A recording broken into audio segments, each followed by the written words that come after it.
It's been dubbed a solid and sensible federal budget, but Australians hoping for a sugar hit to their bank accounts are going to be severely underwhelmed.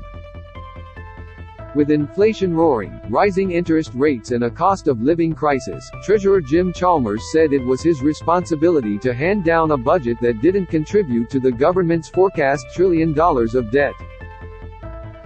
Despite this, as there always are, some Australians are going to be better off than others from this budget. Here are the winners and losers from the government's crackdown on expenses. 2-minute guide. What you need to know, what it means for you. The budget for everyday Aussies. Winners. New parents. Australians who have young children, or are planning to, are the big winners in tonight's budget. The government is investing $4.7 billion over 4 years to make childcare cheaper. In basic terms, from July 2023, families who earn a household income of less than $530,000 will see their child care subsidy rate increase. Families who earn less than $80,000 will see their total child care subsidy rate lift from 85% to 90%.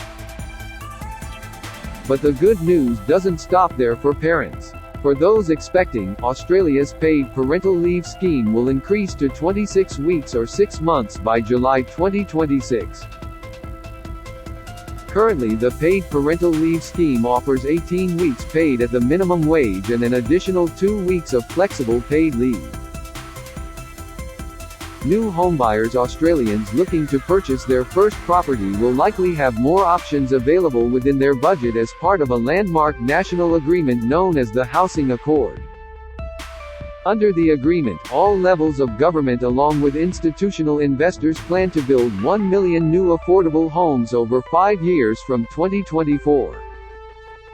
The new homes aim to tackle the supply side of Australia's current unaffordability crisis, which has seen sky-high demand over a dwindling number of properties.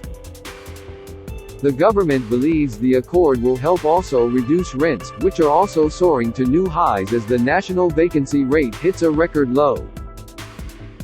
Australians who need a prescription on the PBS. Any Australian who needs a script filled with a medicine available on the Pharmaceutical Benefits Scheme (PBS) will be better off when the maximum co-payment drops from $42.50 to $30 per script. This change will take place from January 1, 2023, and will save around $3.6 million Australians, a combined $190 million in out-of-pocket costs.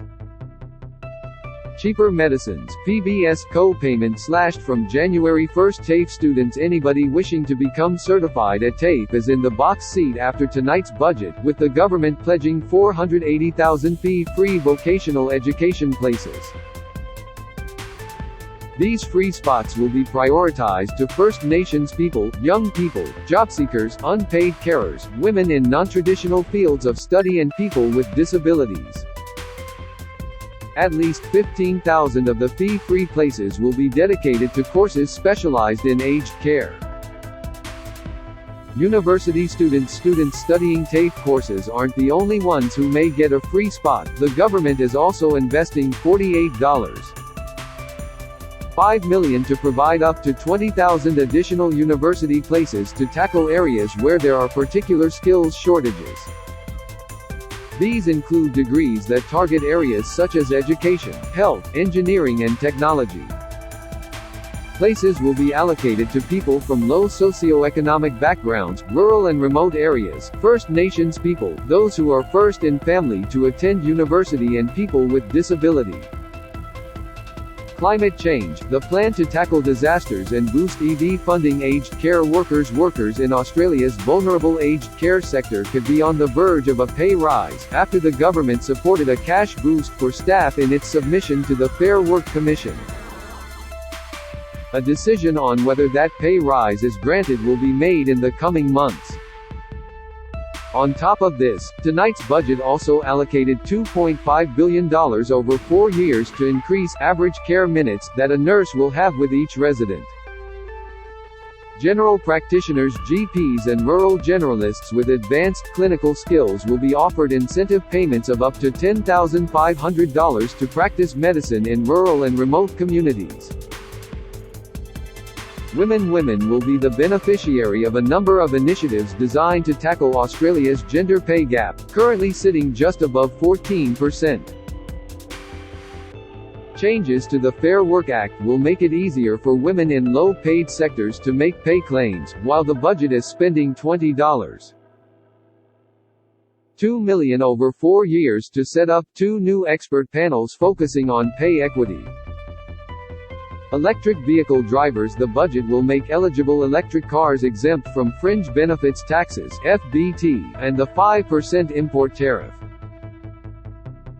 For an electric car valued at about $50,000, and let's face it, that's not many, the FBT exemption would save an individual using a salary sacrifice arrangement up to $4,700 a year. Additionally, removing customs duties could help the buyer of an EV save up to an additional $2,500 if the car was previously subject to an import tariff. Pensioners. Australians on the aged pension will be able to work more before their regular payments are docked. Pensioners will be able to earn $4,000 more in 2022-23 before their payments are reduced, lifting the limit from $7,800 to $11,800. Childcare and parental leave. The changes explained losers. Taxpayers. Aussie taxpayers hoping for the traditional budget night tax cut announcement will be disappointed to hear that nothing has changed in regards to our tax brackets. The Low and Middle Income Tax Offset, or LMITO, will also end as scheduled, reducing the tax return of millions of Aussies. Advertising agencies and government contractors. Beware government spinners and think tanks. The Albanese government has announced it is cutting back on unnecessary government spending such as external labor, advertising, travel and legal expenses. This is expected to save the government an eye-watering $3.6 billion over 4 years. Tax dodgers. Aussies taking cash in hand for weekend jobs and not declaring it as income will be under the microscope as the government announces plans to expand the tax office's powers to investigate the shadow economy. Over 4 years to 2025-26, the government anticipates to reap a $3.7 billion improvement to the budget's bottom line by identifying those dodging tax. Corrupt police. Politicians at the highest level of government who use their influence for personal gain could find themselves in the center of a media storm following the establishment of a National Anti-Corruption Commission. Tonight's budget allocates $262.6 million to establish and run the commission, which has been tasked with restoring public trust in government. Good luck. Future generations' money is being invested in renewable energy, social housing, skills shortages and healthcare, but future generations will still have to pay for it. Australia's gross debt is close to $1 trillion and is at the highest level as a share of GDP in over 70 years. Those figures will have to be paid off for